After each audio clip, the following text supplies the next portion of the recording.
it's obvious to me that Owen Hart is finally... Like the video, subscribe to the channel, and turn on those notifications. And once you're done, leave a comment down below and I just might end up responding. The Undertaker and Kane, Bubba Ray and Devon Dudley, Edge and Christian, sort of. These are the famous non-brothers of professional wrestling. The dudes who bookers threw together and said, yeah, I could see it. Which is especially odd in the Dudleys' case, but I digress. It doesn't happen too often, but sometimes WWE finds himself with a pair of actual, real-life siblings. I'm D. Wicket, and here's 10 wrestlers who are actual brothers. Number 10, Stevie Ray and Booker T. Family watching on. Got him from behind. Tremendous. Their family watching on as the two brothers go at it. Dear God, you all know how batshit crazy my boy Booker T can get on commentary, and now you're telling me there's a whole ass other T? Steve T. Ray, unfortunately, may not have the exact same level of energy in his personality, but then again, if he did, that's a brotherhood with enough energy to kill an elephant, so maybe it's for the better. While Stevie didn't have much of a WWE career like his brother Book, the boys as a pair became one of the biggest success stories in all of WCW's tag team scene, winning the straps a monumental 10 times together as Harlem Heat. The belts are back around the rightful champions, the Harlem Heat, Booker T and Stevie Ray. Number 9, Rikishi and Umaga. Umaga? Umaga? What is this? Who is this? And whatever you... We've got two big boy Samoans. One of them is one of the most physically intimidating men we've seen in years, while the other tried to murder Stone Cold Steve Austin, and he did it for The Rock. An odd pair to say the least, just based off of those words. These two otherwise were a pretty solid pair of mid-carders for their respective eras. Rikishi, Attitude Era, was the large-assed dance machine, while Umaga, from the latter half of the Ruthless Aggression era, was the tribe-looking Samoan savage, literally shoving his thumb into people's throats, and that might be the most terrifying thing I've ever seen. Like, damn, imagine all the gagging. While Rikishi still pops up from time to time whenever WWE feels like celebrating their past too much, Umaga unfortunately passed away back in 2009, cutting what could have been an impressive career short. Jimmy and Jay, the Usos, Rikishi's sons, gonna get down with their dad. Number 8, Jimathan and Jayatho, the Usos. That was trash. And keeping it in the never-ending Samoan dynasty, we've got the sons of Rikishi and 6-time tag team champions Jimmy and Jay. It's the Us. These two have come a long ways over the last decade spent within WWE's system, slowly transitioning themselves from, okay, it's the Usos, to, oh fuck, it's the Usos, to, holy shit, it's the Usos. Genuinely impressive career trajectory and showing that hard work really can pay off eventually, and you just might turn into one of the hottest tag team acts in the entire world, and possibly even the number one under McMahon's ceiling. Give these boys the props they deserve. And the Usos setting up one more time here. The double Us. Oh, with the steel chair. Number 7, Rick and Scott, it's the Steiners. You know, I've heard a long time about the Steiners. How big they are, how tough they are, how bad they are, how unpredictable they are. Oh! The boys with the noise, and holy fuck is that a lot of noise, especially when it comes to old Scott. Look, I'll be the first to admit, Rick Steiner, he's sort of like Stevie Ray to me, alright? He's just WCW, so I'm not too sure about the guy, I don't really know, but Scott Steiner though, Scott Steiner, I mean, have you seen this dude cut a promo? It's a work of art that Da Vinci himself couldn't even try deciphering. I mean, that iconic algebra promo, you're damn right Angle and Joe have a like 8.5% chance winning at Sacrifice, because there's 100% chance I'm sacrificing my own sanity just to try and understand whatever the fuck Scott Steiner's saying half the time.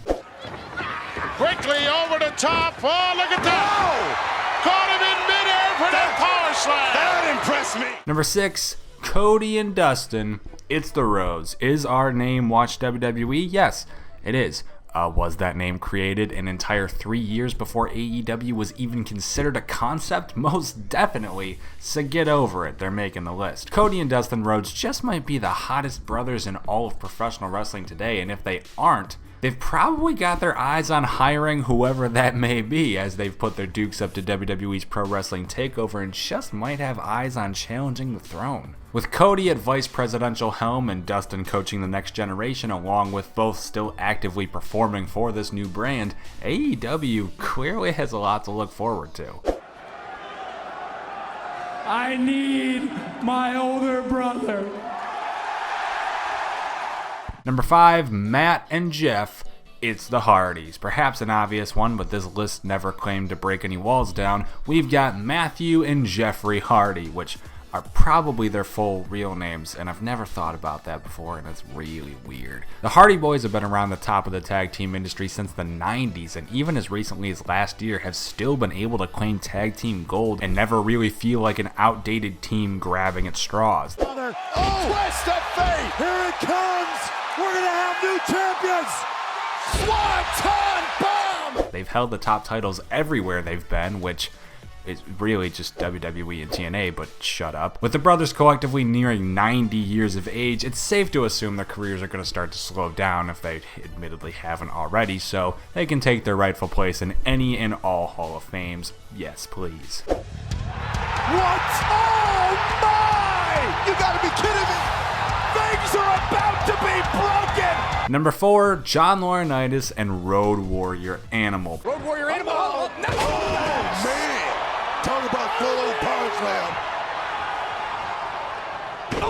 Probably the most random pairing, as they've truly got just about nothing in common when it comes to kayfabe. We have one half of one of the greatest tag teams in wrestling history, and next to him, easily a top 5, probably top 3, maybe number 1 worst all-time general manager in WWE history, and absolute proof that the heel authority figure shtick was overdone to death. One beloved and one despised, the two are really about as opposite as it comes. At No Way Out, someone gets fired.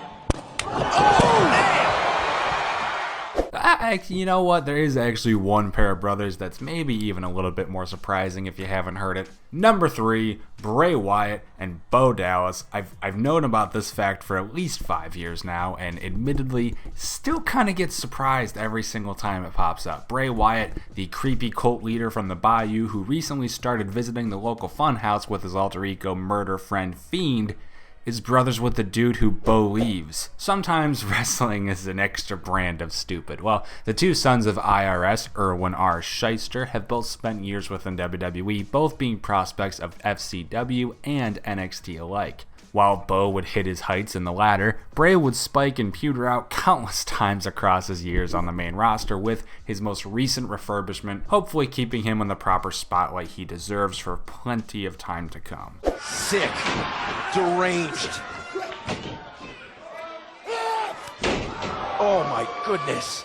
Number 2, Bret Hart and Owen Hart, and Smith Hart, and Bruce Hart, and Keith Hart, and Wayne Hart, and Dean Hart, and Ross Hart. You get it. The point is, there's a pissing ton of Harts. Any of these given Harts has just shy of a dozen brothers or sisters to boot, and with most of them getting the rigorous Stu Hart family dungeon training, it's no wonder why those 4 letters make for one of the most respected dynasties in all of pro wrestling. There's no question, though, out of the bunch, Bret and Owen Hart became the standout brothers, taking WWF by storm and providing one of their only 5-star matches for decades to come in one of the greatest rivalries in the Federation's history. It's obvious to me that Owen Hart is finally...